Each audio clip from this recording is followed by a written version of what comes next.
오늘 하나님께서 우리에게 주신 말씀은 구약성경 욥기 29장 1절에서 14절까지 말씀입니다. 욥이 풍자하여 이르되 나는 지난 세월과 하나님이 나를 보호하시던 때가 다시 오기를 원하노라. 그때는 그의 등불이 내 머리에 빛이었고 내가 그의 빛을 힘입어 암흑에서도 걸어다녔느니라. 내가 원기왕성하던 날과 같이 지내기를 원하노라. 그때는 하나님이 내 장막에 기름을 발라주셨도다. 그때는 전능자가 아직도 나와 함께 계셨으며 나의 젊은이들이 나를 둘러 있었으며 저주로 내 발자취를 씻으며 바위가 나를 위하여 기름 시내를 쏟아냈으며 그때는 내가 나가서 성문에 이르기도 하며 내 자리를 거리에 마련하기도 하였느니라. 나를 보고 젊은이들은 숨으며 노인들은 일어나서 서며 유지들은 말을 삼가고 손으로 입을 가리며 지도자들은 말소리를 낮추었으니 그들의 혀가 입천정에 붙었느니라.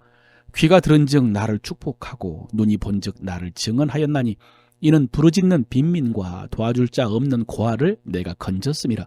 망하게 된 자도 나를 위하여 복을 빌었으며 과부의 마음이 나로 말미암아 기뻐 노래하였느니라. 내가 의를 옷으로 삼아 입었으며 나의 정의는 겉옷과 모자 같았느니라. 아멘. 하나님께서 말씀을 통해서 우리에게 은혜를 베푸시고 우리를 인도하십니다. 진리의 성령께서 오늘 말씀을 통해서 하나님의 음성 듣게 해주시기를 바랍니다. 오늘 말씀은 욥이 자신이 지난날 어떻게 살았는지를 진술하는 말입니다. 정말로 입이 쩍 벌어질 정도로 부요와 영광과 권세가 가득한 삶이었습니다. 집에 기름이 흘러넘쳤고요. 주변에 사람들이 가득했으며 그 지방에서 왕 같은 영향력이 있었습니다. 사람들이 존경했고 존중했습니다. 8절 이하에 보면요. 나를 보고 젊은이들은 숨으며 노인들은 일어나서 서며 유지들은 말을 삼가고 손으로 입을 가리며 지도자들은 말소리를 낮추었으니 그들의 혀가 입천정에 붙었느니라 그랬습니다. 노인들도 그 앞에서 일어나고 유지들도 말을 삼갔으며 지도자가 말소리를 낮추었으니까 이 욥의 영향력이 얼마나 컸는지를 알 수 있습니다. 그리고 사람들은 욥을 칭찬하고 축복했는데 망하게 된 자들도 욥에게는 복을 빌어줄 정도였습니다. 여러분, 부럽지 않습니까? 단지 부러운 것이 아니라 멋있지 않습니까? 그냥 떵떵거리며 잘 사는 부자가 아니라 존경받는 부자입니다. 멋진 삶을 살았습니다. 어떻게 우리도 이런 삶을 살 수 있을까요? 욥하고 똑같을 수는 없지만 그래도 배울 수 있는 교훈이 있습니다.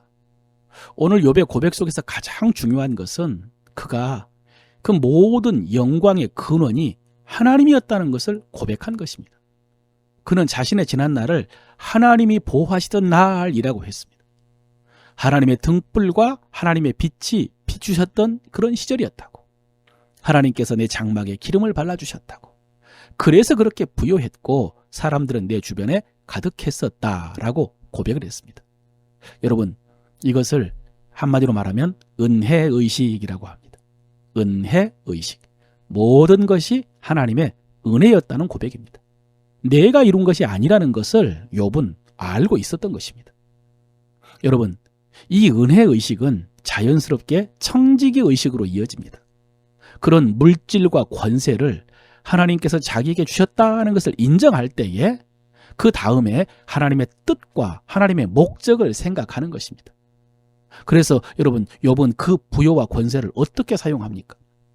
12절에 이는이라고 하면서 그가 사람들에게 그런 존경을 받게 된 이유를 말하는데요. 한마디로 하면은 하나님의 공의를 행한 것입니다. 빈민과 고아를 도와주었습니다.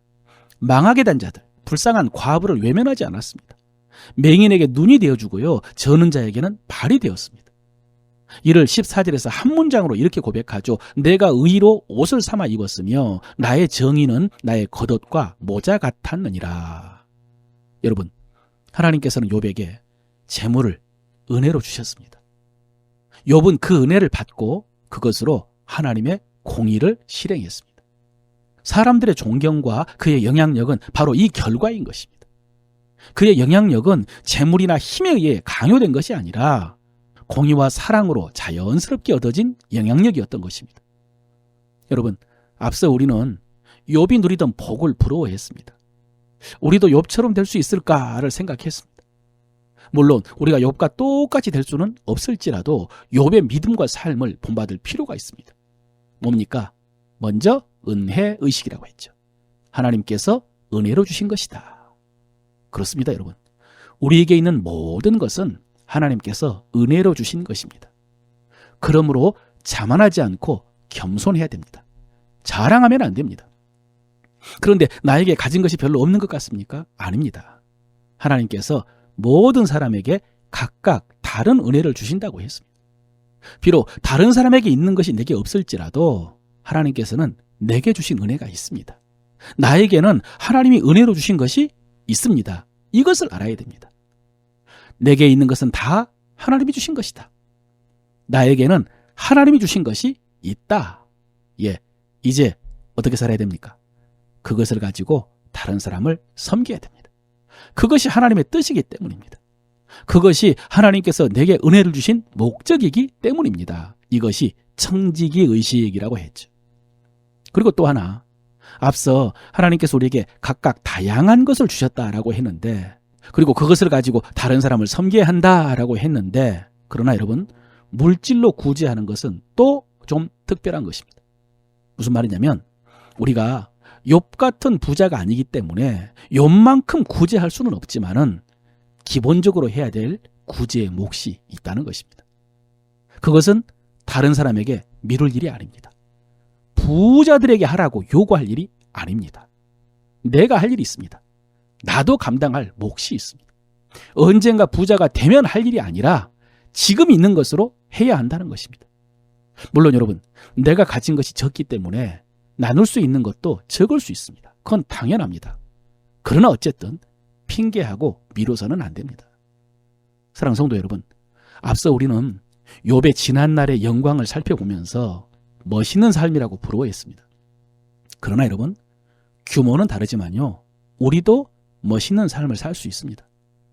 규모가 작아도 은혜의식과 청지기의식을 가지고 살고, 작은 거 핑계하지 않고 작은 일에 충성할 때, 혹시 사람들은 몰라주고 그만큼 인정해주지 않아도 여러분, 하나님께서 인정해 주시고요, 하나님께서 더 큰 것으로 맡겨주실 줄로 믿습니다. 이런 멋진 삶에 도전하는 여러분 되시기를 바랍니다.